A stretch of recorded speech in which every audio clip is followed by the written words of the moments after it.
On today's episode of the Views from Section 400 podcast, we talk about the Jaguars seemingly not knowing what they are doing in the front office, the other coaching changes around the NFL.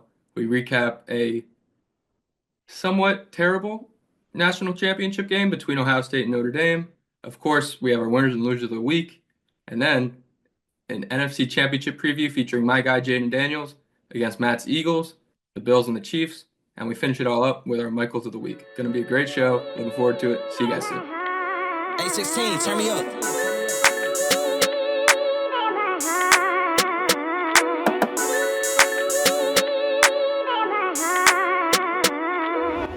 Just like that, we're back. Section 400. Did you guys miss me? I'm sure you did. I'm back. Had a huge weekend. Birds are off to the NFC Championship. Matt, Jack, and Brian are bringing you the full squad for this one. It's championship week. We'll go over the college football national title game. Thought it was a little boring, but we'll see what the guys have to say about that. And some NFL coaching changes are starting to fall. Jack's Jaguars still with no answer. We'll get into all the action, a lot of Eagles talk as well as we get to the Super Bowl. I am fired up, man. We got a football team in Philadelphia that's playing for a Super Bowl. Brian, I don't want to hear it. I don't want to hear it. I'm happy you caught yourself because we've been through this with you counting wins before they happen, and you said we're on to the Super Bowl. No, I didn't. I meant like we're on to the Super Bowl, like we're getting to the Super Bowl. I didn't say Eagles to the Super Bowl. That could have meant anything. Well, I see what you're trying to do. I'm helping you. If I didn't point fine. that out, I think your words would have gotten real twisted there. They might have, but they didn't. Because we're into the NFC Championship game. I understand what's at stake. My bracket's alive and well. I went 3 for 4 in the NFL bracket. I don't know how you guys did. We'll get to it in the NFL. But I'm not taking any slander. For the second time in 3 years, I got a football team in the conference championship game. Is that fair to say, Brian? I think it is. Yeah, that's factual. Thanks. We'll get into SeatGeek real quick. They'll give us a quick word, and then we'll hit this Natty recap. Let's go, boys. I'm fired up. The calendar is flipped to 2025, and that means one thing. The sports action is heating up, and the best place to go to get tickets to playoff football, meaningful basketball games, and maybe some baseball soon is SeatGeek. SeatGeek is the official sponsor of the Views from Section 400 podcast. Whether you're going to watch some Auburn Tigers play at Neville Arena, best team in college basketball, if you want to see the Birds probably choke in the playoffs at the Link, or maybe you want to buy some early spring training tickets for the spring, SeatGeek is the best place to go. Their one-of-a-kind platform makes finding the best deals easy. Use our code VIEWSFROM400 at checkout for $20 off your first purchase. Again, that's code VIEWSFROM400 at checkout. You get $20 off your first purchase. That's a free beer and maybe some crab fries, maybe a hot dog on us. It's a great deal. Use our code. SeatGeek, your best night ever is waiting. Thanks to SeatGeek, as always, for the quick word. On to the National Championship recap, the Monday night slot, the most overhyped championship, I think. And it kind of was in this one. Ohio State had command the entire time. Notre Dame tried to make it interesting at the end. Ohio State, always the better team. There's one play, 3rd and 10. They throw the deep bomb to Jeremiah Smith. They seal the game. That was Notre Dame's really only shot that they had to maybe try and steal this championship. But the better team won.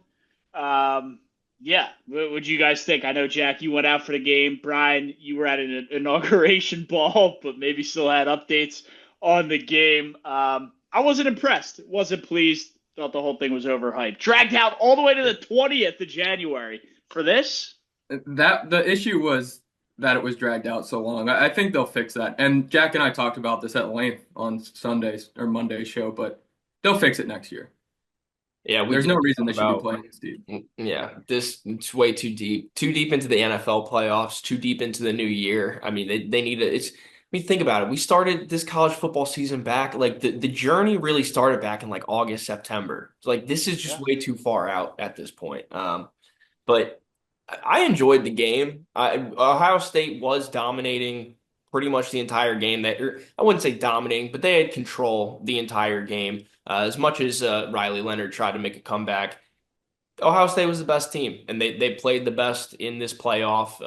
It's the thing about football. We're not doing 2 out of 3s, 4 out of 7s. You're getting one game. You got to show up. You got to make the plays, and Ohio State did that.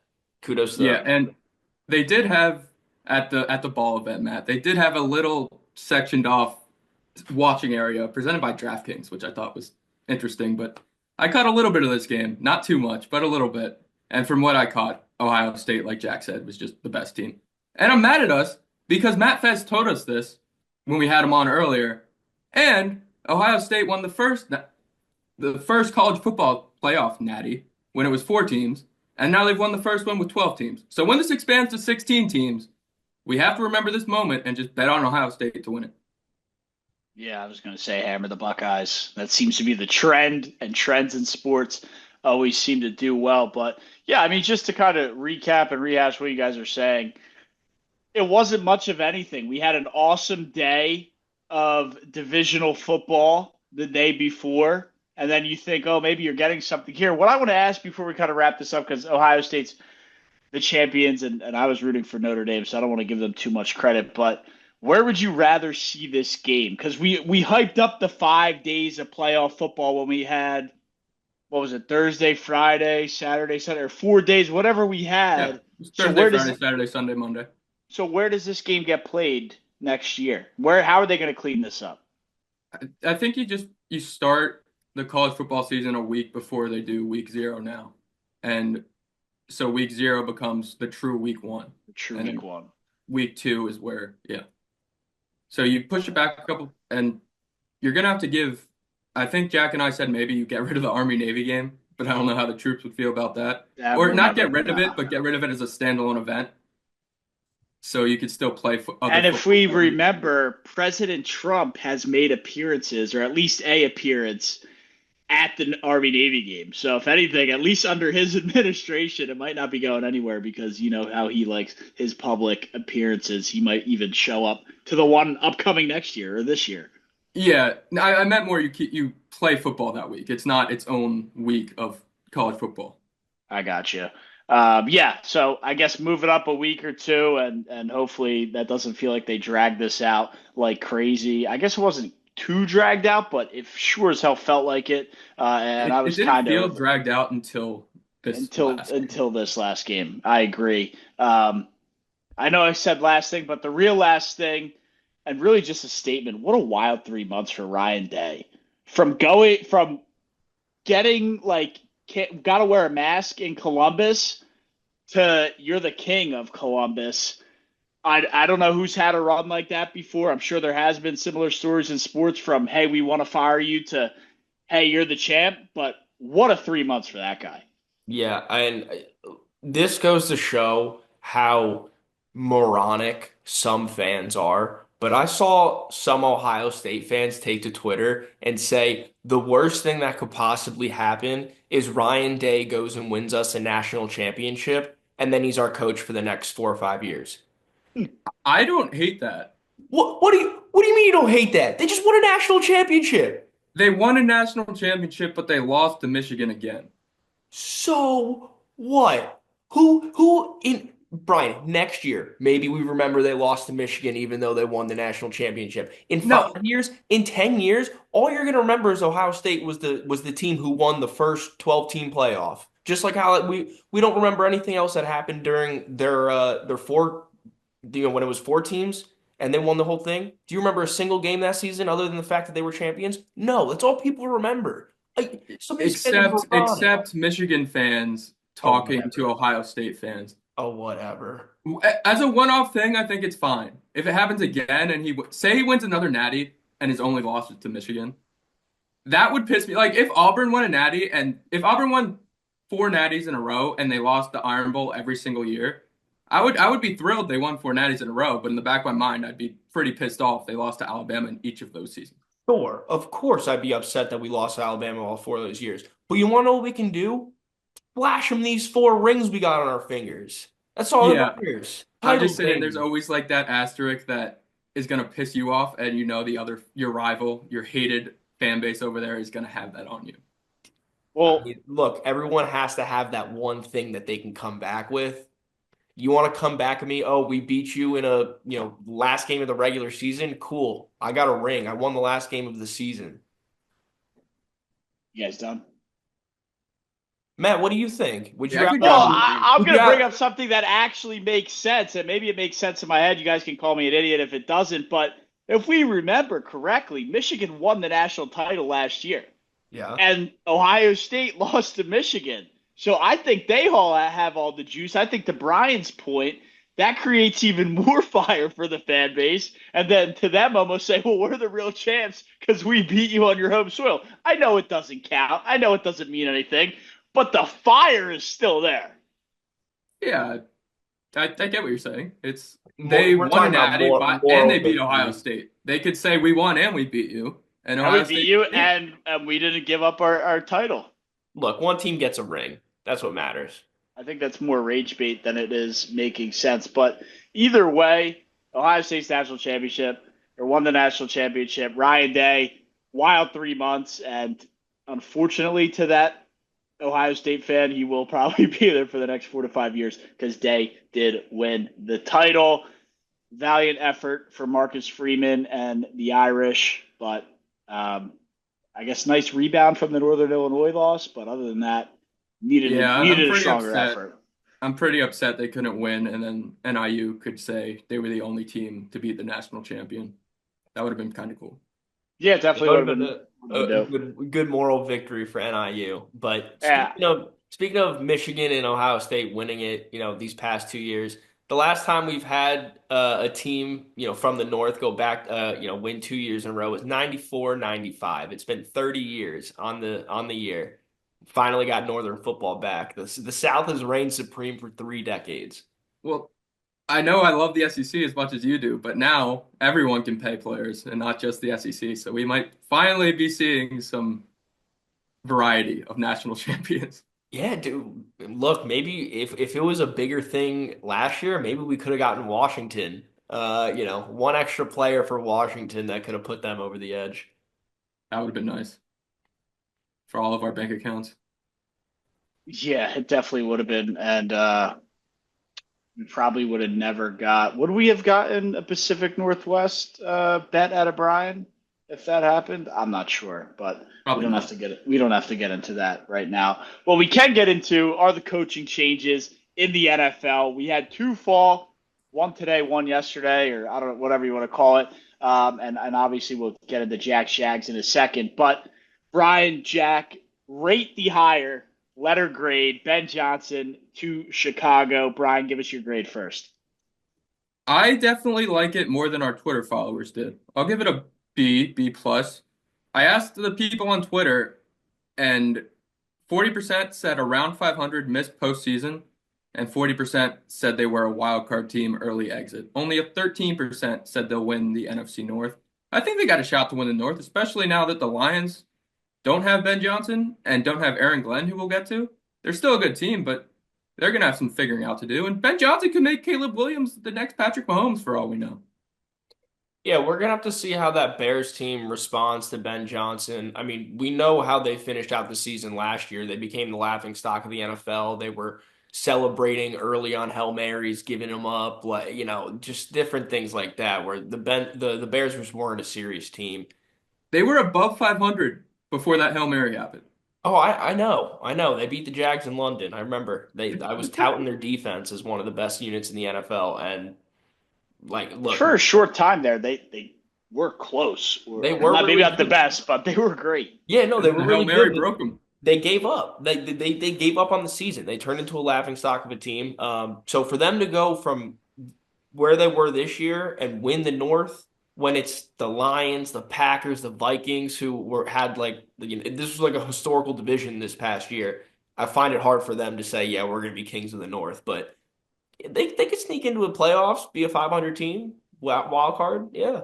Yeah, maybe not Kings of the North, but again, I like the interdivision hire. What Ben Johnson said when he talked to the staff, he knows the division well. You already know that that's not BS. Seems like his personality is good for the locker room. It seems like he understands how to coach players. He's seen success. It seems like a good hire for the Bears. he has weapons and pieces and an athletic quarterback, so we think, to work with. The offensive mind definitely is a huge help. And if I'm just comparing who was just there, which is Matt Eberflus, to Ben Johnson, from what I've seen on the Lions and the 3-minute clip of him in the front offices or whatever that was, I think they've taken a monster step forward. Now, he's got to show it in a full season, but I'll give it at least a B plus, maybe even an A minus for my grading, because I think they've taken a step forward over taking a step back. Yeah, I think in a very minimalist kind of approach to just looking at the hire, you can look at Ben Johnson and look at like the Bears having a bad offensive line, maybe a bad running back, and not really being able to move the ball and say his brain is creative enough to at least get you 4 or 5 yards with a bad offense and move the football down the field. Right. And that's Yeah, I what they agree. need. That's what they need. And he's not like he's going. I forget the guy's name from Tampa who went to Carolina. I think Ben Johnson's getting into a way better situation than what that guy was handed. So with Yeah. Dave Canales. Dave Canales, that's who it was. Yeah, I think Ben Johnson's got a better situation, and is he already a better head coach than Dave Canales? I don't know. The Panthers ended the season pretty They did well. end strong. Yeah. They did end That's strong. definitely not fair to say. Got to It's get. not, but a lot of people say a lot of unfair things in this life. But Ben Johnson, I'll give it an A minus since Brian gave it a B. Yeah. I mean, on the real, I'm going to give them a B. This was the #1 coach on the market. I mean, honestly, it's an A. Like for the Bears organization, they couldn't have gotten anybody better. Right. For me, I'm going to say it's like a C for him because he could have just done so much better. Yeah, I Apparently guess. not, because a lot of coaches don't want to go down there in Duval County. Yeah. No. But let's hold off on that. To it. There was another coach that fell. It's the opposite side of Ben Johnson on the same team. The defensive coordinator, now, what was his name? Aaron Glenn of the Yep. Detroit Tigers. Geez, it's not March or April yet. The Detroit Lions defensive coordinator, Aaron Glenn, goes to the New York Jets. Seems like Woody Johnson has his type in head coaches of hiring defensive guys. Hasn't worked out. They keep trying the same thing over and over. It's not working. Some call that the definition of insanity. But yeah, the Jets hire Aaron Glenn. I would rate this as a lower grade than the Ben Johnson hiring. I don't know anything about the guy. I don't know anything about his personality. Brian, your thoughts? Yeah, I'm happy you brought up the fact the Jets always hire the same guy, because since 2000, it's been Herm Edwards, Eric Mangini, Rex Ryan, Todd Bowles. Then you had Adam Gase. That experiment didn't go well. Robert Salah, and now Aaron Glenn. And was the only offensive guy Adam Gase? Yep, and then he had the crazy eyes press conference. Sam Darnold was terrible, and he was out of the building within a year. Yeah, so just rough stuff there for the Jets. We're all forecasting for the worst. Jack, your thoughts after hearing the news of the hiring? Yeah, no, I predicted this one on our show a couple weeks ago. I mean, this is them going back to the well. They're going back. Hey, who's the best team in the NFC? Can we get their defensive coordinator? Yeah, let's do that. I mean, it's Salah all over again with the 49ers, now with Aaron Glenn in the Lions.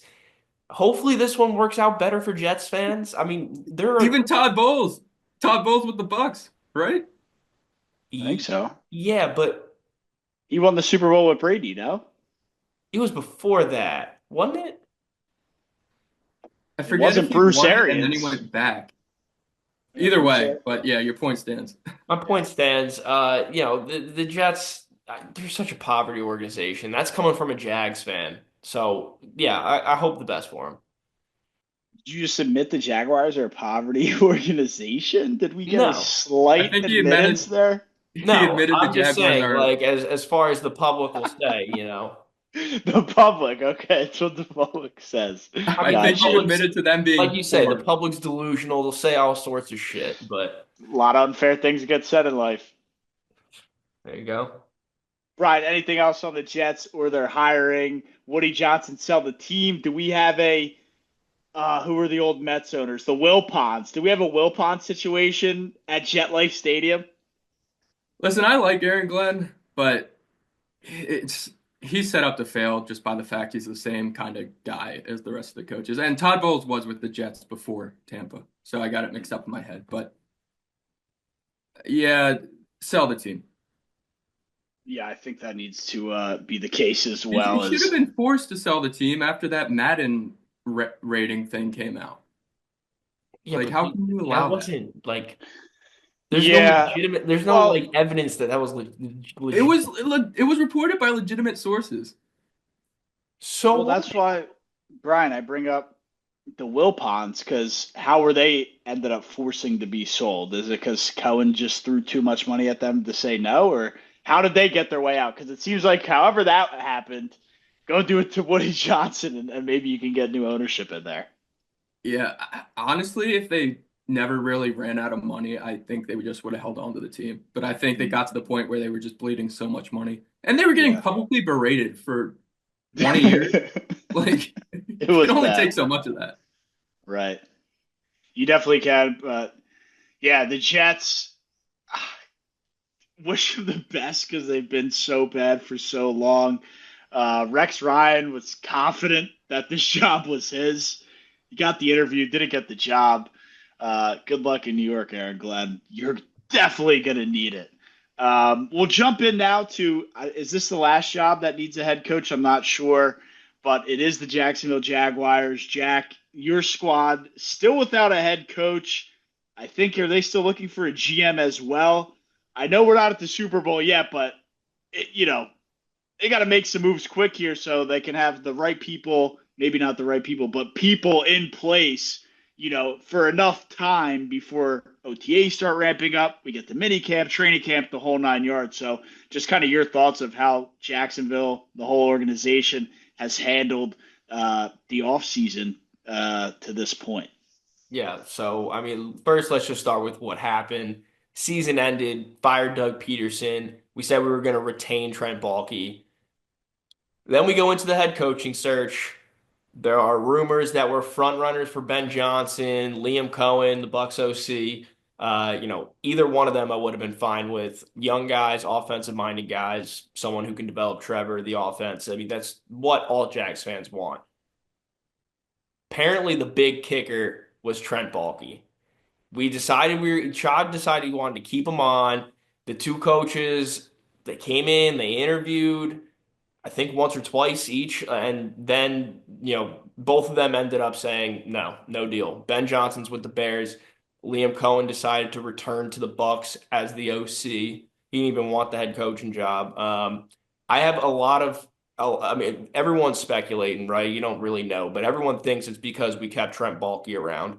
So then what happens after we find out we're not getting either of these two coaches? Shaw decides, Trent, you got to go. Like, you couldn't land either of these guys. You got to go. So we just fired him, I think yesterday, or I guess when you guys are listening to this 2 days ago at this point.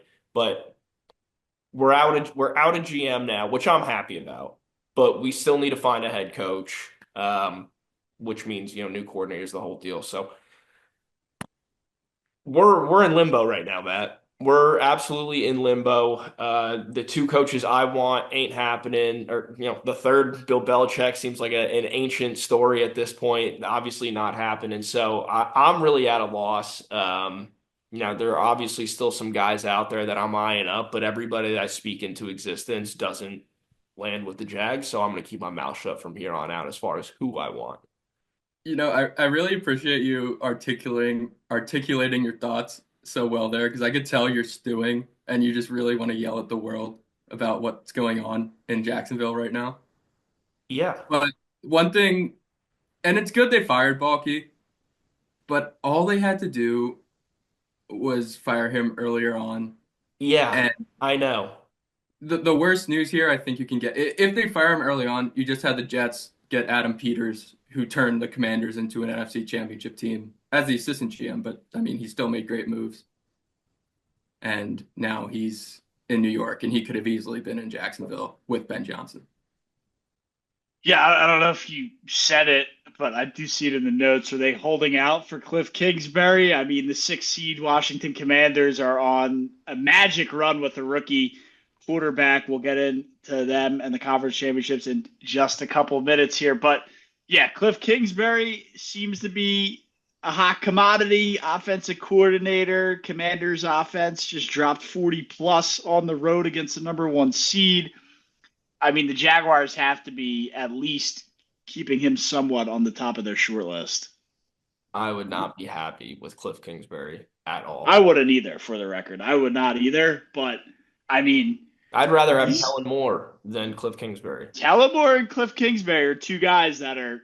I think they're a lot of the same kind of person. And it wasn't Adam. Adam Peters is the GM. It was his assistant GM the Jets are just hired. But I wouldn't be mad with Cliff if I were you.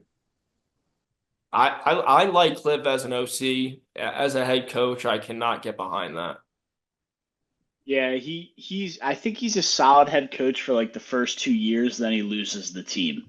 Is what we've saw from him being a head coach, especially with the Cardinals. So maybe for Well, the first 2 years it'd be on the up and up, but it could go south quick. yeah, I mean, the more I think about that, maybe I'm being a little harsh on him. Maybe I'm not giving him enough credit. He did have to deal with Kyler Murray, who has proven to be, uh, is it fair to call him a drama queen at this point? Well, Definitely I a was gonna diva. say we had Yeah. this conversation about Kyler Murray possibly being bad. So it might have been more on him than Cliff.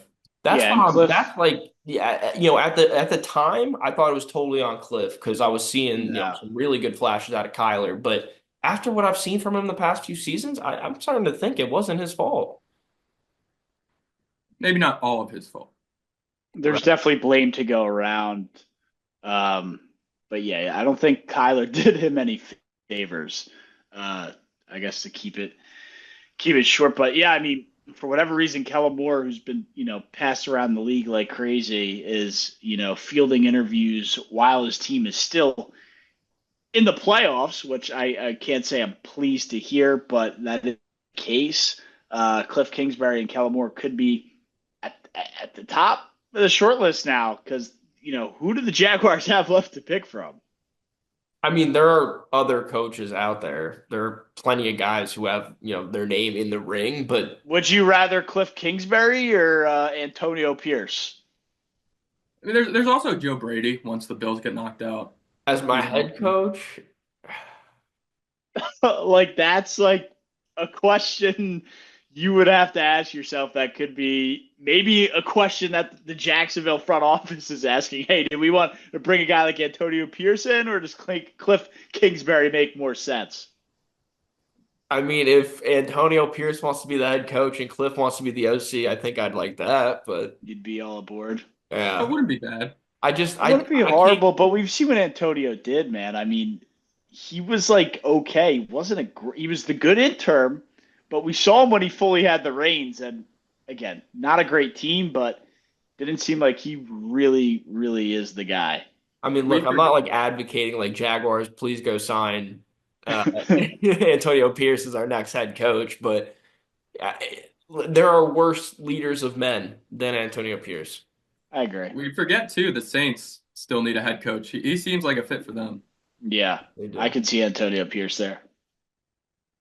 Yeah, Aren't I you? think they'll hold off until after the Super Bowl. Because whoever Aren't they're signing, yeah? there's going to be riots down there. The Raiders need Yeah. to find a head coach too.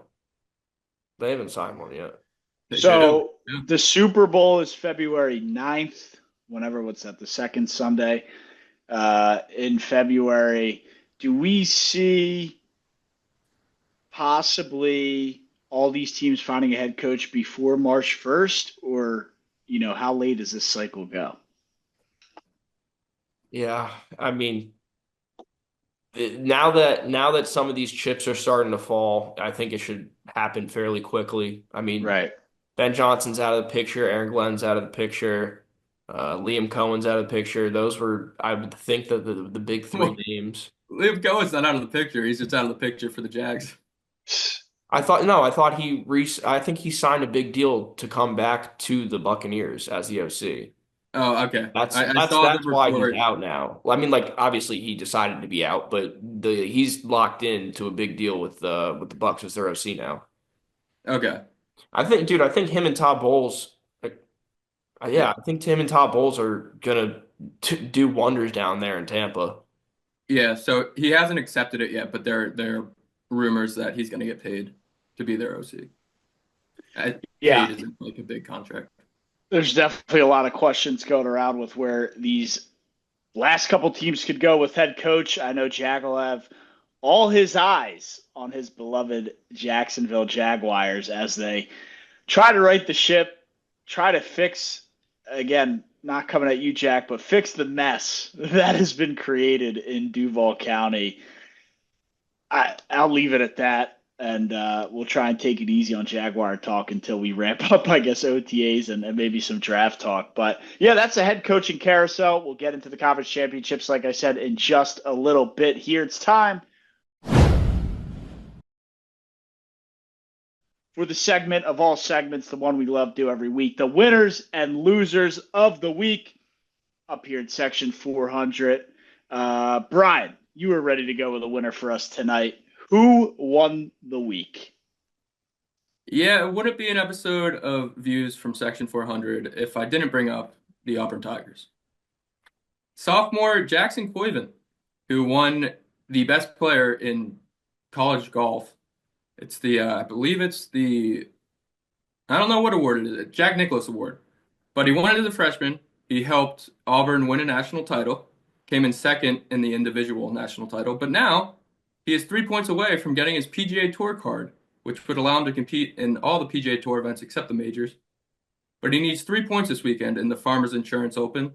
He gets a point for making the cut, a point for finishing in the top 10, and a point for finishing in the top 5. So if he finishes in the top 5, he gets his tour card. After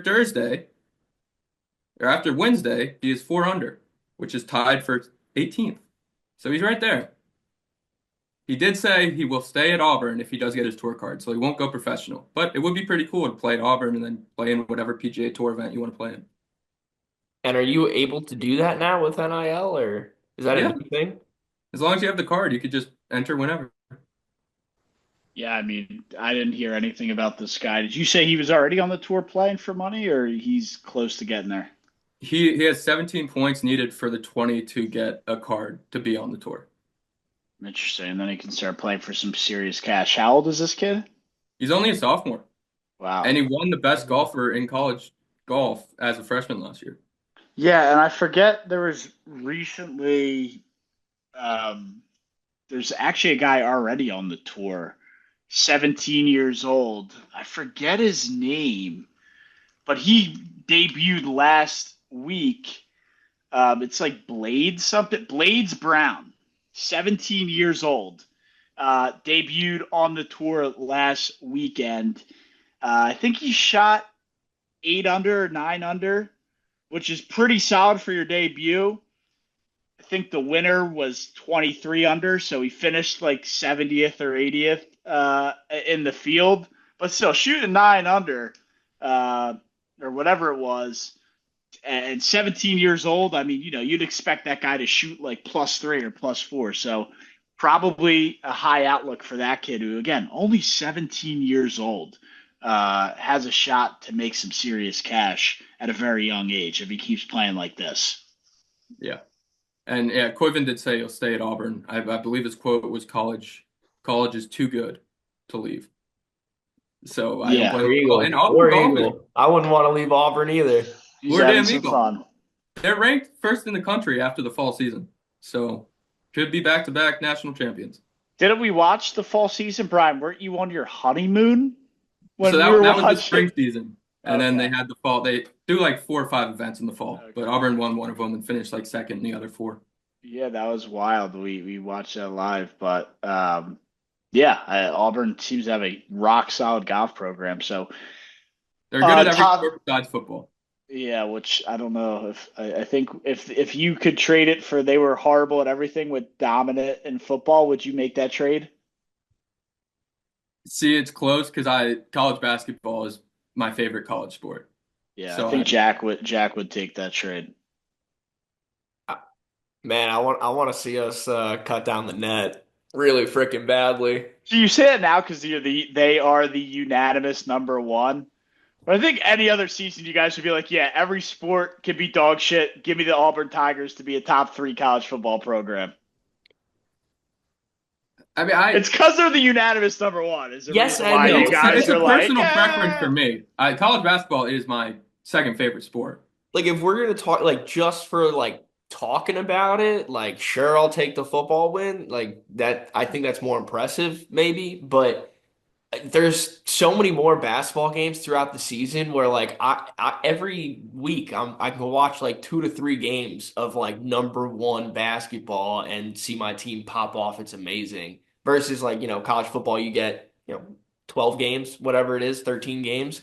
It's like, I don't know, I'm watching months of dominance. It's amazing. I love this. I love being great at basketball.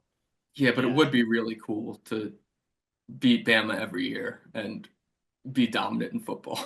Yeah, that'd be Hey, cool look, too. you guys like the unanimous number I'm one? not a greedy guy. Football I team have what we can got. keep being shit. But Jack, since Hey, Brian just had a huge winner of the week there, what do you got, Brian? You want to keep it going? well, I was just gonna say in the way too early top 25, Auburn's ranked 11.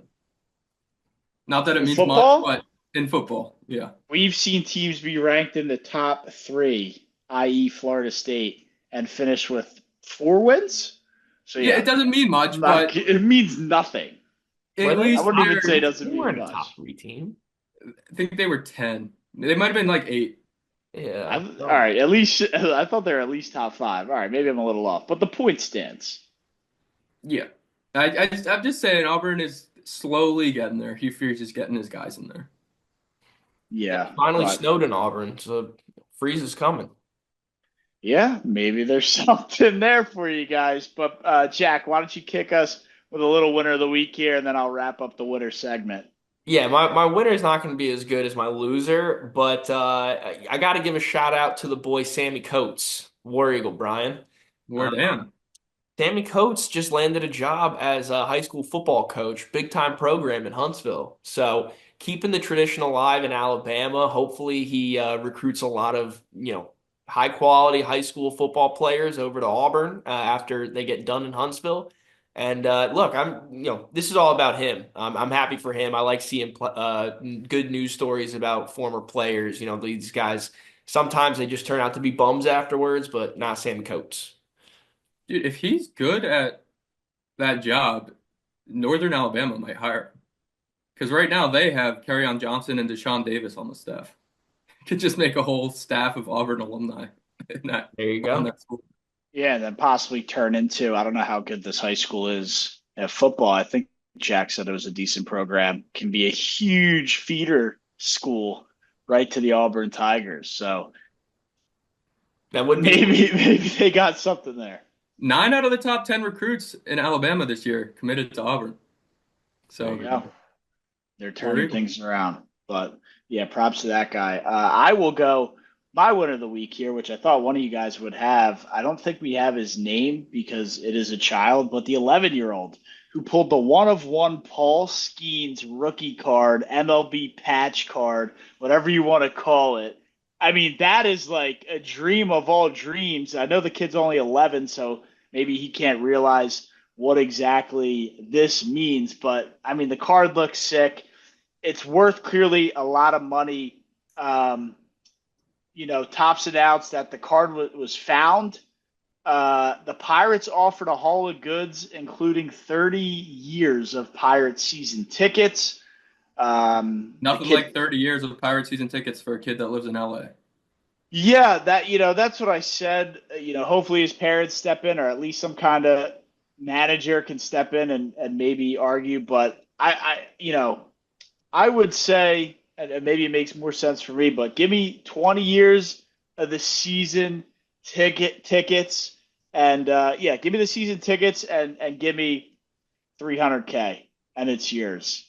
But I know the Pirates are throwing all sorts of things. I haven't seen any monetary like dollar sign or like, hey, we'll write you a check, but it's been a lot of things that I guess any 11-year-old would just be in heaven as a sports fan and as 11. So Props to that kid. I mean, that's just about hitting the jackpot lottery, whatever you want to call it, by pulling a baseball card. So pretty cool stuff there. Yeah, I think you have to do like a Messi Inter Miami Apple TV type deal where you give Paul Skeens the card and then say, hey, like 5% of the merchandise you're gonna get money from, I want for the rest of the time you're in the majors. Yeah, Some crazy like set something up crazy some like that. kind of deal where it's like, hey, not only are you going to write me a six-figure check, but I want 5% of this for the rest of my life. Hey, talk about getting set up. I mean, look, It's the not ball's in gonna the. happen. This kid has the leverage. It's one of one. Nobody else can get the card. Hey, maybe the kid's parents are gazillionaires, and he can rip the card in half or do something really outrageous to stir the pot. Well, I mean, look, like I think whenever I see that, or like, you see a fan catches like somebody throws a football into the stands and they're like, oh shit, I need that football back. It's like you're Right. always trying to see like a negotiation, a deal, this or that. I don't know what you guys would do. I would be happy getting anything. What are you going to try to do? You're You just trying say to hold. that now with It depends nothing, on like but if you so had the some But listen, leverage, listen to you're this. like telling the me you guy wouldn't that caught execute Shohei on it? Ohtani's 50-50 ball, he sprinted out of that stadium, and I would do the same thing and get what you can. But Yeah, like Yeah. look, Tanner look, McKee, first get touchdown, give him a get check. what you can at the same time. That's also, that's we're talking about a baseball card here. And I understand it's one of one, but you're trying to act like Tops can't make another one. Like if this Not kid that is one. if Not this that kid one. I There's a reason understand that. why it's one of I one. You understand can that. make another Mona Lisa. You can't make another one of one Paul Skeens card. I understand that. You It could has his game worn MLB debut patch on the card. it's There's got never going to be another game worn MLB. He already made his debut. right. Okay. So I mean that's special, but like what are you gonna do if you're this kid? You're gonna try and hold them ransom and they're just like, dude, fuck you, it's a baseball card. It Well, if you sounds do that, like then you just either sell it to a collector or you gamble with it and say, hey, I think Paul Skeens is going to be the best pitcher of all time and keep it until he becomes the best pitcher of all time, and then you sell it. Yeah, I think you guys are definitely a little more shisty than I am. If I'm like Paul Skeens or the Pirates organization, I offer this kid a haul, and if he comes back trying to negotiate a six-figure deal and equity, well, you percentages, have to understand sales, something. I'm telling the little shit to go fuck You himself. got I'm not no. You getting got to that. understand. You got to understand something though. What they have offered him is about. I think they said the season tickets alone for 30 years is like a 300 or 400K value. They said an all like one of a kind fan experience at spring training, which is probably just like doing who knows what, one of a kind experience. So think top of the line. That's got to be maybe a 10 to 20K value for it. So the value of what they're offering, I think maybe even Livy Dunn said she'd go on a date with the kid. But that he's been offered. So why not say, hey, I don't want all of that shit. Just give me the cash. Cash me out. I live in LA. I don't need to go to Pirate season ticket games. Just give me the money. You're offering me that and doing other things. Give me the 400K. Take the card. Call it quits. I don't think there's anything wrong with that. No, but the Pirates are also giving away season tickets for 30 years to, whatever it is, four season tickets for 30 years. That does not actually equate $300,000 or whatever someone like me would have to spend on 30 years of season tickets. Like it's obviously cheaper for them. They get The to Pirates are pretty broke. what? The Pirates are a pretty broke organization in terms of like we're in the MLB. I Y'all, also I also y'all are think trying to do too much with this argument right now. no, I also think like pulling a baseball card that's sold by Topps and is there purely so people buy Topps baseball cards and the whole economy of it is different than catching like a first home run ball and giving it back there. Like if it's a baseball card, I don't care. I'm gonna take them for all they're worth. Like a home run ball, I'll be more open to give it back right away. I think there's a slight difference there. Look, if I had the leverage, I'd cash in on it. And Jack, if he had the leverage, he would be a kind Christian man and give it to them for free. And there's people in the world who are like that. That's fine. Um, why don't we jump on to the loser of the week here? Jack, since you love doing the right thing, I'm going to ask you to find somebody who did the wrong thing this week or something along those lines. Who's your loser of the week? Sounds like you have a good one.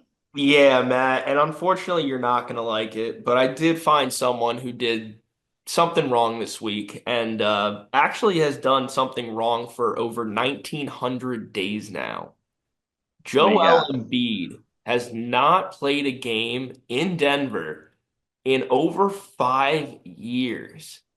I mean, as our resident Sixers fan, is he just ducking Jokic or what? I mean, that's 5 years, I 1,900 days? I don't claim resident Sixer fan. I am so far out on that team. The entire city is so far out on that team. It's astonishing how out the city is on the Sixers. I know the Eagles are going on, so it's easy to be out on them.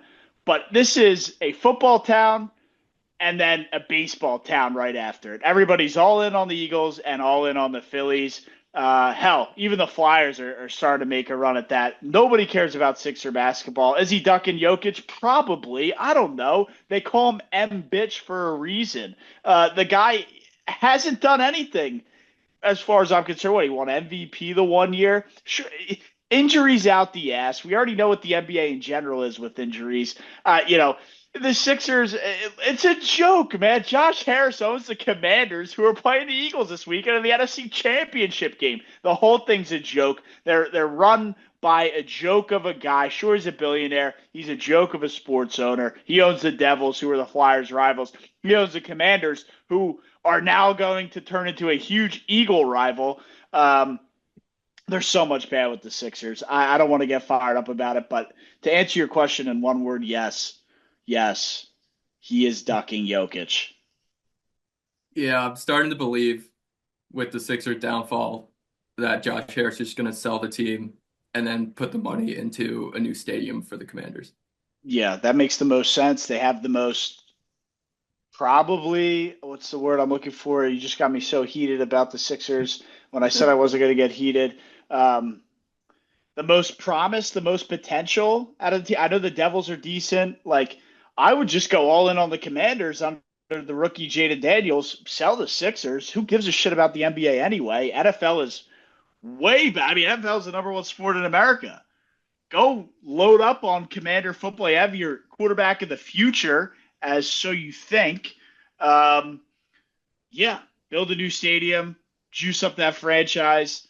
You have pieces there. Who gives a shit about the NBA? Sell the team. That's all I got. No I'm not further talking about questions. no further. Yeah, nothing for me. Brian, your loser of the week. Yeah, I had trouble finding a true loser. So this is kind of long, a couple month long loser that turned into a winner for something I saw today. So the Baltimore Orioles have kind of lost the MLB offseason. They're this up and coming team that you feel like they're newly owned. You feel like they were going to add. They lost Corbin Burns and Anthony Santander this week, and they brought in Tyler O'Neill and Charlie Morton to replace them. So they're kind of band-aids, I guess, but kind of worried about Baltimore's outlook this season. But they became my second winner this week because they released the Birdland value menu at Camden Yards for baseball games this year. Hot dogs, nachos, and pretzel bites will be sold for $4, along with domestic beer being sold for $5, and 17-ounce waters and a refillable souvenir soda cup for $4. We need It more of this was in it was 16.9 ounce water bottles, Brian. I saw the post. Yeah. See, I mean, you're really gonna kill me on point 0.1 ounces here? Only because I saw the post. And why are they selling 16.9 ounce instead of I saying, have no idea. But I did see the post. Props to them. It seems to be a trend that these major sporting teams across all sports are lowering prices to become more fan friendly, to become more family friendly for the kids always. It's good to see. I wish the city of Philadelphia and their owners would take action and follow along. Beers at Eagles games and Sixer games and not Sixer games. You see, I'm still on them, dude. But I meant to say Phillies and Eagles games. That's the two I tend. And Flyers as well. But beers are ridiculous. You're gonna get a tall boy Miller Lite. It's like $18. It's insane. It's ridiculous. I love that you can go get. Hey, sure, it's 12 ounces, $5 beer. If I go get a $5 beer at a Phillies game, they'd have to drag me out of the stadium. So props to those owners who were taking charge, taking initiative, doing it for the fans, doing it for the families, and creating that better, more enjoyable environment. Yeah, and props to the PR staff too, because the Sutton Dare news came out like 2 days ago, and they released this today, knowing the fans weren't happy, and they're like, "Oh, here you go, $4 hot dogs, $5 beer." Now everyone's happy with them. Definitely. Jack, your loser of the week, or you already hit us with a loser, didn't you? I think I just got to wrap it up now, right? Brian threw me off with the double winner. You don't get that out of Houck too often. That might No. be my first ever. That might be the first ever. You don't get the double winner out of Brian over there. But yeah, I mean, loser of the week. Thought maybe you guys might have had this one. Is it a great one? I don't know. Hate to rag on the guy who kind of got ragged all over the place, but obviously Mark Andrews dropping the 2-point conversion is a loser of the week itself. I mean, tough seeds. I mean, it was right there. He could have caught the ball so easily. I also didn't even realize, because if you guys remember, I was pretty tired, fell asleep during this one.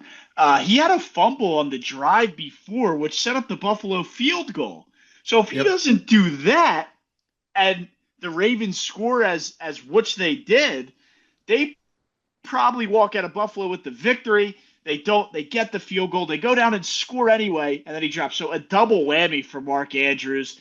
Double L, you could really call it. I know he has the charity that a lot of fans donated money to, so maybe a winner in the week in itself. Winner and a loser in one situation. Mark Andrews is going to be my loser of the week. Is it all on him for the loss? No. Is it a big part? Yes. Yeah. Yeah, I forgot to bring this up on Sunday, Jack, but the Ravens did tweet before the game, "A little snow doesn't bother Mark Andrews." It ended up bothering him a lot. Yes, I did see that trending after the game for sure. But to your point, Matt, me and Brian talked about it. That Mark Andrews fumble late in the game, I thought that was the game right then and there. When he fumbled that ball, Bills recovered it. I was like, oh, that's it. Game's over. I almost stopped watching. And then here we are, a few minutes later, the Ravens actually have a shot. They score the touchdown, 2-point conversion. He drops it. I'm like, wide dude, open. this guy's having the worst day of his career. Of his entire career, worst day of his career, and he's a damn good ball player. So just a tough game for him, tough week for him, and unfortunately, a good loser of the week. Yeah, and second year in a row, the Ravens season ended on a bobbled ball. Zay Flowers had the fumble against the Chiefs, and then Mark Andrews drops the 2-point conversion. Yeah, and a little different, but I mean, I know that Andrews wasn't a turnover, but 2 plays that should have been made, and the ball slipped out of their hands. Yeah, I mean, definitely wild. I think you got to give L'Jarius Sneed a little bit of credit on that Zay Flowers play. Oh, he gets credit, but he still fumbled the football. Yeah, versus Mark Andrews, like there's no one to look at. It was right there. Yeah, well, he had the snow to deal with. What'd you say? He had the snow to deal with. The snow was playing defense on his feet. Is what it is, man. The Ravens respond to that. The Ravens lose again. Lamar gets all the heat after probably his best season ever, which is crazy to say. Yeah, we go on a championship weekend without the Baltimore Ravens, but we do get a rematch from however long ago, probably one of the most electric playoff games. I don't even know, was that an AFC Championship game when Mahomes somehow tied it with Divisional. 3 seconds left? Yeah, it's the divisional round. Either way, we got a rematch in the championship. Buffalo Bills +2 traveling to Arrowhead to take on what seems to be the unbeatable Chiefs/refs. Yeah, the refs are definitely. Joe Mixon got fined for his comments about. Oh yeah, he had some big comments. And he was not happy. But I know you guys are probably sick of my pattern fun stats by now, but this might be the best one I've found yet. So just bear with me here. What do you got? So there have been 3 teams with 77 plus regular season wins in the history of the NFL without a Super Bowl appearance. They were the Baltimore Ravens, the Buffalo Bills, and the Indianapolis Colts from 1995 to 2005. The Bills went on to beat the Ravens. So now it's really just the Bills and the Colts. The year after 2005, when the Colts ended that drought, Peyton Manning took down Tom Brady to reach his first Super Bowl after Brady had won the Super Bowl in the previous two and was going for a three-peat. So, Josh Allen has the opportunity to do the exact same thing Peyton Manning did and stop the dynasty from a three-peat to get to his first Super Bowl. And Peyton Manning did win it that year. That's a good one. I like that. Yeah, I mean, it's better than the ones that I think you've had in the past. So It's definitely one of the better ones I've found. it's definitely one of the better ones. Yeah, I don't know. Look, How are you going to apply that to making your pick in this game? Oh, I'm taking the Chiefs still. Yeah, this one's easy for me. I'm going back to the well. You're not betting against Patrick Mahomes until he gets beat. So he's Tom Brady 2.0. You don't bet against him in the playoffs. Yeah, it's Brady 2.0, and it's that prime Brady, that those early years of Brady when he was really felt unbeatable. That's what you're seeing with Mahomes right now, and you just can't bet against that. With that being said, I had the Bills in my Super Bowl against the Eagles, so I'll take them just for the shits and giggles. But I think the Chiefs probably get it done based on what we've seen, based on what we see Patrick Mahomes get from the refs. It's egregious at this point. Yeah, I think Josh Allen versus Patrick Mahomes, as good as they are at football, as great as they are as quarterbacks, there's going to be a whole lot of all game by both sides, and I'm not looking forward to it. And I know the Patriots got a lot when they were in their dynasty from the refs, but it definitely seems like with the newer rules where the defenses can barely even hit anybody, the Chiefs are getting that much more.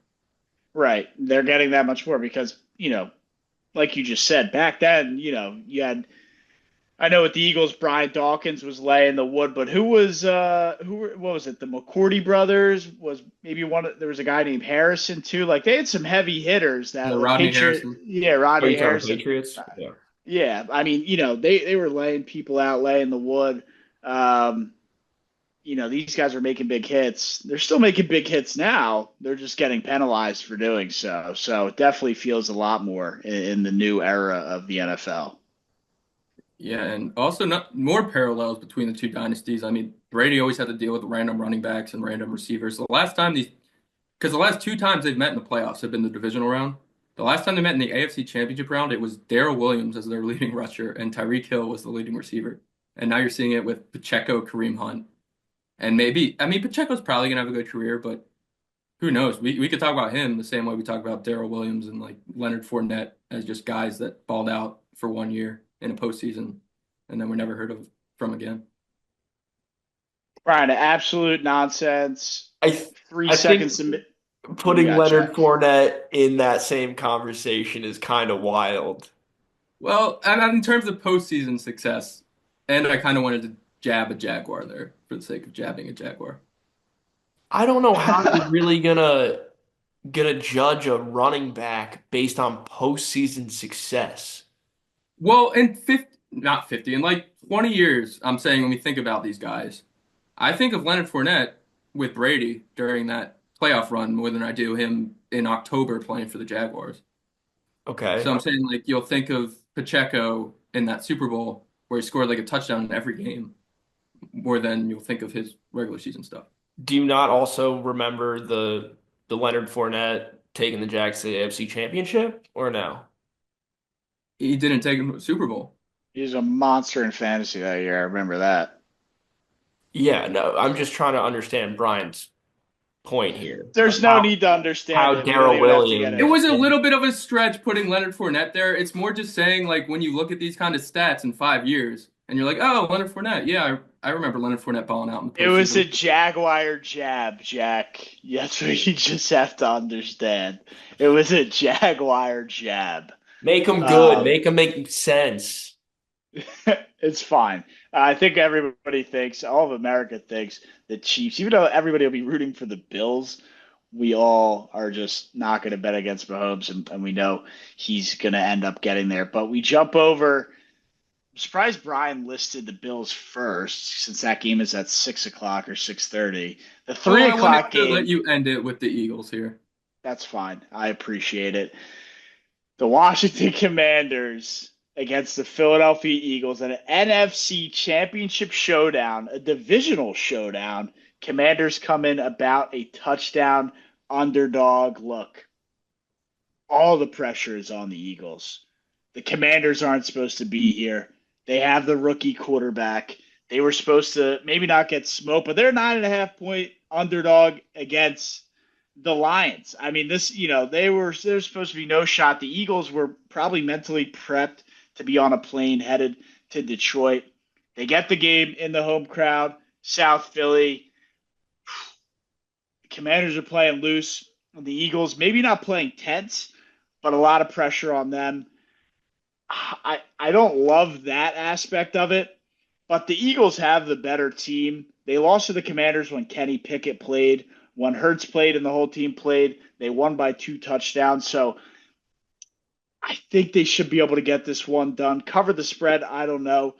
But come on, man. Feed Saquon early and often. That offensive line should blow up anything the Commanders have. A.J. Brown should be open all day. I mean, the Eagles defense should be able to get a couple stops, and the Eagles offense should be able to get those scores when they need it to where they pull it out. It feels like the Eagles should just get this one done. I know Brian has Jaden Daniels in the background. Don't think I didn't see that.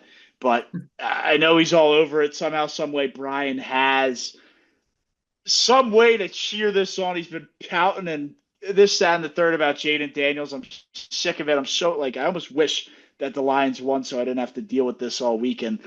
The travesty it'll be if somehow they win. But yeah, the Eagles got to get it done. There's no excuses. The pressure's on, but they got to get it done. You have Saquon Barkley, who's been the bell horse, the bell cow to lean on all year. Go get it done. Don't disappoint the fan base that puts everything into it to cheer you on week in and week out. Go do a job. Yeah, I am terrified of how the Commanders are going to block Jalen Carter without Cosby went out with a torn ACL against the Lions, and Dan Quinn said they're just going to play their 5 best linemen. So you're probably going to have a tackle playing guard who hasn't played guard, Which could be a scene. Yeah, against Carter, who's a freak of nature. Basically won him the game against the Rams with that sack. He had monster plays and was a huge, huge player in that victory. Look, Quinyon Mitchell will be coming back banged up. We would hate to see him play one snap, land wrong, and have to be out the rest of the game. Jalen Hurts, I think, is going to get pushed through and play regardless of what happens. But, I am worried that Quinyon Mitchell takes a bad fall and he comes out of the game quickly.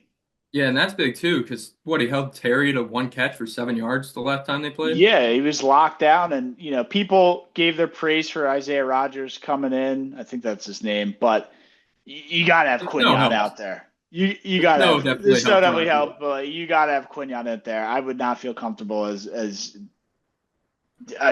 just Quinyon, please, man. Yeah, I am. Regardless if they win or lose, I'm happy I will have this stat to refer to every postseason. We're doing this for the rest of time. Jaden Daniels just needs 5 passing yards to be the all-time leader in postseason passing yards by a rookie. So I'm just happy I have that to hang over you guys for the rest of time here. Look, if the Eagles win this weekend, I don't give a shit. Yeah, look, I've been down Jaden Daniels since day one, and he has proven me wrong every single time since. So let's go Eagles. Hell yeah. Love that you're on board. Love that you're on board, Jack. Hey, man, there's room over here. You might as well root for a team that's great. I've made you hate Jaden Daniels. A lot of headaches will go out the door. Look, he's proven me wrong at every point, so maybe he proves me wrong again. That's why I'm going to be rooting for the Eagles. Yeah, nice save. I still hate you for it, but whatever. Also, I know I said, I took the Chiefs, but I gave you that stat about the Bills. But here's another stat for you that, Matt, you'll probably like. The last two all NFC East Conference Championship games, the winner went on to win the Super Bowl. The Giants in '86 and the then Redskins in '82. Yes, that's a positive stat. Look, stats aside, you just got to go out there and win a football game. Get the job done. This is your year to do it. You have Saquon. You have the key player. There's always a key player every year. The key player this year is Saquon Barkley. Go do it. Go get it done. Get to NOLA. Oh my gosh, if we win the Super Bowl this year, that'd be so electric. Should have won it in 2022. I know Brian's getting nervous. If we win this week, It's going to be the AFC team. It'll really be shitting his pants. Yeah, if they're in the Super Bowl, I'm gonna need to come up with the best anti-Eagles parlay I've ever cooked up in my life. Bring it out of retirement and hit it. You'll have 2 weeks to do it. Yeah, I'll have an extra week to come up. That's for sure. But yeah, should be a fun championship Sunday. It's only Wednesday right now. We're recording to Thursday while you guys are watching, but the nerves are starting to get a little jittery, starting to get a little confident, but like nervous confidence where we just win the game. I just want the game to be over and they win and they're in. Like just win and get in. It's going to be a tough couple days here, but that's the conference championship. It's going to be a fun weekend. We'll jump into now Brian's favorite segment, Jack's least favorite segment. The Michael of the week. Jack, I'll let you kick it off so you can get it over and done with. Does he have one is the question. Does he have one? I never have one, but no. So Came prepared today. One thing that just I don't understand right now. I mean, there are certain things about it I do understand, like wanting to win a championship, wanting to live in a nice area, but every time I look at anything MLB news, there's a new player signing with the Dodgers. Yep. Every single day, every single free agent out there, it's like their roster's 50 men long. Every time I look at my phone, oh, this guy just got signed by LA. Like, what is going on? Do these guys not have any pride? Are they all just chasing the bag? Is that all it's about anymore? Yeah. Yeah, okay. I mean, that's all it is.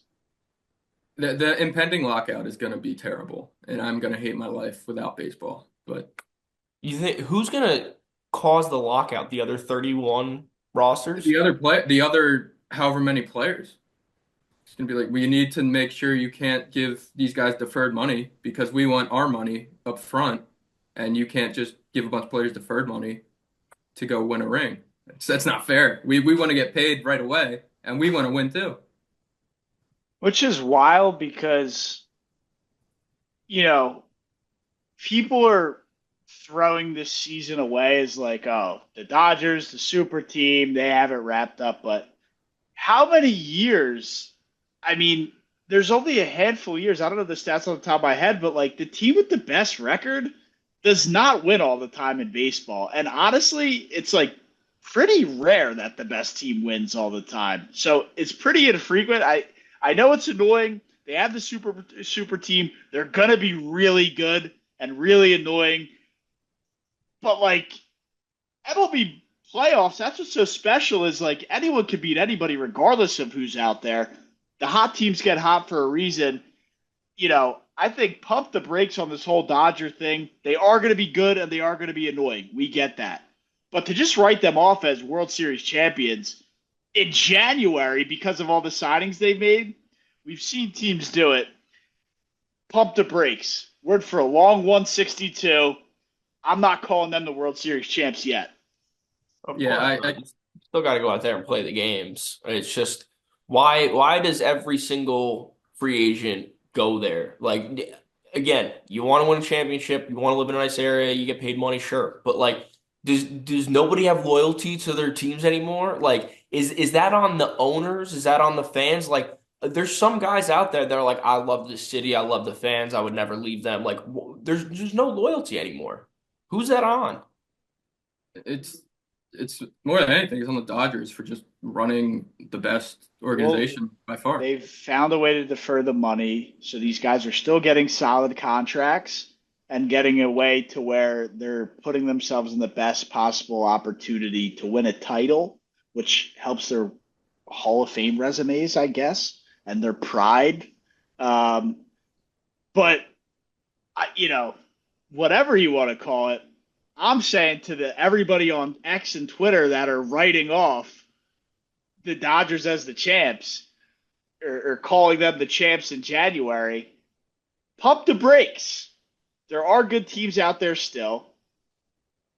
And look, let them keep putting pressure on them. Keep signing all the great players. Baseball is a difficult sport, and pressure is great. We just saw it with the Phillies. The pressure was on, and they collapsed in the NLDS. So, look, keep signing your guys. Keep deferring the money. Keep being unloyal, as Jack's calling it, and go sign in LA. Pump the brakes, man. Yeah, I 95% agree with everything you're saying. The only thing is they're so deep at this point. Like a lot of those collapses happen because baseball is so long and it's a war of attrition. If the Dodgers are just going to stack 10 aces there, the chances of 7 of them getting hurt are so low. Like And we it just gets to saw a point where it's like you're too deep. and we Right. just saw this year. I This is understand. why I'm having trouble with that argument too, Matt. Is to Brian's point, like we just saw them win the World Series last year without their best pitcher. I mean, how long was Kershaw out for? He didn't pitch a single They game. were missing like 5 guys in the pitching Uh, staff. They were throwing bullpen games. right, like I'm not too locked in on their entire roster, but I am well aware who Clayton Kershaw is, and I know he wasn't pitching there, and I know there's also some this and that about his postseason success, but still, he's an ace that they didn't have, and they still took care of business like they were playing against flies. Yeah, I the Padres understand, also but took them to 5 games, and the Mets gave them all they had. The Mets weren't talented enough to compete with that They were Dodgers team. not. But I mean, they took them to 6, and they were in Game 6 until the bullpen just didn't have enough anymore because they were getting overused. And then the Yankees ran through a cupcake AL, and that kills me because if the Mets got to the Dodgers, they would have done to the Yankees what the Dodgers did to the Yankees. But they were a couple innings away from losing to the Padres. So back to Matt's point, like anything can happen.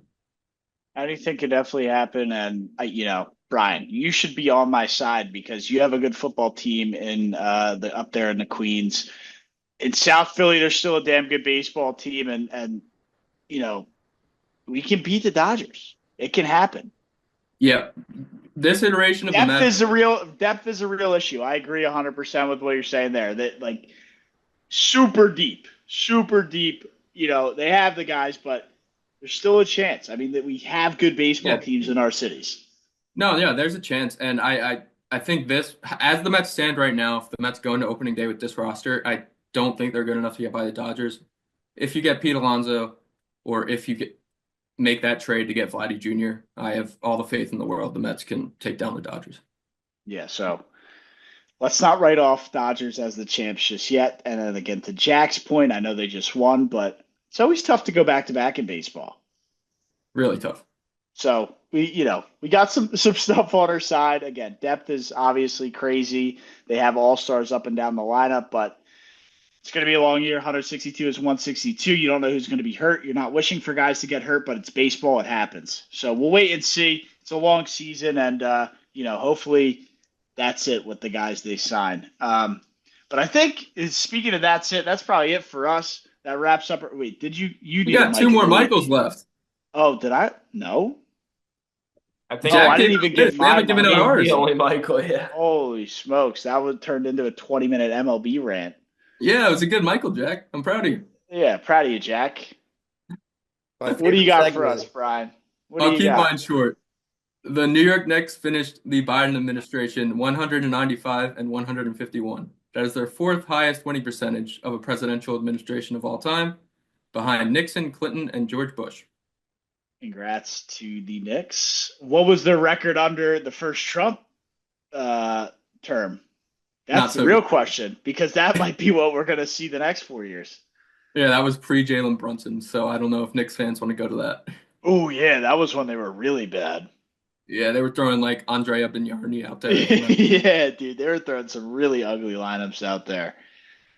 Yeah, hopefully it's a Dude, they little haven't better. been good since it was like now that they have Jalen Brunson and the whole Villanova cast, but they before that they weren't good since like Melo and like Amari. Even then, And they weren't even great. with Melo, they were like They weren't seventh great. seed in the playoffs, like losing to the LeBron-led Heat in the first round. So, They you were know, watchable. they were I mean, they had like watchable. Yeah. a team that made the playoffs with Melo was like Melo, Steve Novak, Amari Stoudemire, Jeremy Lin, and Pablo Prigioni. They weren't exactly death Yeah. They murderers were row. they were, a 7-8 seed in the Eastern Conference getting in playing a first round series is what they had with Melo. And then obviously the Lin Sanity run was a meme run in itself that they can claim onto and celebrate. Really I thought still him and Kobe were gonna get one. I still got a Linsanity shirt hanging up in my closet at my parents' house. Yeah, that was insane. Insane stuff we saw there. So that's basically Nick basketball for the last 10 years, predating, the Villanova super team that they've built. But yeah, we'll see what the Knicks do. They got a lot better team. Seems to be a better run organization than what we've seen. So we'll see what they can do. It's tough Eastern Conference and tough NBA as in a general, but nobody paid attention because Adam Silver has ruined the league. But we'll leave that at that. I will jump onto my Michael of the week, and it's an interesting one. I don't know the full details, but the ex-Phillies general manager Ruben Amaro Jr. is said to be launching a hitting competition called Slug Ball, Sluggball. It's a 4-on-4 baseball competition co-founded by the former Phillies general manager Ruben Amaro Jr. The other co-founder, I believe, is his brother. It's expected to debut in May and tour minor league stadiums this season. Slug Ball focuses entirely on situational hitting with no fielding or running required. I'm not sure who the actual players are going to be, but they'll be on minor league. I don't know if it's minor leaguers. I don't know if they're going to do what the golf league's doing and pull MLB guys. But yeah, Ruben Amaro Jr. is starting a in-season competition to run alongside called Slug Ball. So yeah, I thought that just weird to see. I don't know what's going to happen there, but yeah, Ruben Amaro Jr. putting on his entrepreneurial cap. I hope the participants are allowed to take steroids. That'd make it a lot more fun. That make it a lot more fun. Yeah, I mean, there's no running or fielding required, so injuries should be massively limited unless somebody swings out of their shoes and throws their back out, I guess would happen if you swing too hard. I don't know. Yeah, throw a bunch of 300-pound bodybuilder slash baseball players out there and just have them swing the bat. Well, baseball players could do that. Bodybuilders, I don't know. Do you got to have some flexibility to actually swing a bat? I don't know if they have Well, that yeah, vein. you find the few that are actually able to do both. Well, the few that can do both look like Aaron Judge. Yeah, the few Okay, that so throw here around we with go. plug balls. Here we go. It's supposed to be like you know, more of a fun thing, but it's saying slug ball can give retired players a chance to compete in a sport that will not include such physically demanding aspects of the game, since why you have no running or fielding. I think an example of a guy who was already committed is, do you remember? I know Brian will. Kenny Lofton. He's a guy who will be competing in this. Yeah, get him, get Sammy Sosa, get Mark McGwire. Yes, Barry Like, Bonds. yeah, That'd be sick. get Roger Clemens. Are there pitchers? I don't think there's pitchers. It's slug ball. I think it's strictly just situational hitting. So maybe they'll say, "Hey, guy on first and second, and you know wherever the ball lands, they'll count that a single, double, home run." But there's not going to be running or fielding or anything. Is there Essentially, how we used to play wiffle ball with ghost runners, and Yeah, however far you hit the ball is. is kind of where you get to go. Yeah, that pretty much is what it is. does it have anything on like on the pitching part of it? Is it home run derby style or someone's just going to toss it from out behind a net or I mean, these are retired players. I can't imagine they're going to be pumping 99. Um, maybe not. lobbing, like maybe a happy medium, maybe throwing 70. I don't know. You know who's going to make a cameo in this? Trevor Bauer. Oh, Yeah. yeah. He'll find his way into this league. Well, he's not a hitter though, is he? If they need pitchers. And Right. he can hit. I think he hit a home run as a hitter. Was he? Okay. Might have to fact check me on that. I know he's still K'ing people up out in like Taiwan or wherever he is, but He was in Yes. Mexico. So it's literally, like I said, a 4-on-4 situational hitting format. It's supposed to debut in May at minor league stadiums. It's supposed to reunite, I guess, retired players. Love for hitting, not love for the game, but love for hitting. Yeah, we'll see what happens. Something new coming to the MLB season, something else to watch, I guess. And hey, look, if it's a lot of like, hey, get Ryan Howard in there. I mean, get some great guys from your former teams. And I don't know. I guess could be kind of cool. Do they have a TV deal? It didn't say TV deal. It did say they have a patent pending scoring system. So I guess they're trying to get a patent on how they're going to be scoring this, but it didn't say anything about TV. I can't imagine with social media and everything we have nowadays, unless they turn into the Savannah Bananas where you can only get tickets. I figure they might have it on some kind of televised air, Yeah, maybe they'll take to like Twitch or YouTube streaming. something like that. But hey, look, go get some old timers, some retired guys out there, and let them smack the ball around. Maybe it could be cool. We'll see what happens. But we've been here for an hour and a half. We've been recording for a while. It's the midweek show. We didn't even have a lot to talk about, but we made it a lot to talk about. I got nothing left for you guys. Unless Jack or Brian got something to say, I'm going to run out of here and wrap up my night. You all should do the same. Enjoy the rest of your week. Big NFL championship weekend. All I got to say is go Birds. I really hope I don't come on for the Monday show and I'm pissed off. Hopefully honestly, I hope I miss the Monday show because that means the I was Eagles gonna won. say, hopefully you're on the Monday show. You're Who are over you your trying last to kid two. right now? There's zero shot you make the next show. If they win, probably will not be on the next show, if we're being honest. I mean, I'll probably be in the streets. So you're not gonna be on the next show because if they win, you're gonna be celebrating. If they lose, you're gonna get tired and then not come on. Ryan, I don't know what's going to happen. All right, we can let him enjoy Eagles football for another week. Just let me enjoy the football. That's all I got. Go Birds. And I'll leave it at that. Get a first baseman. Go Commanders.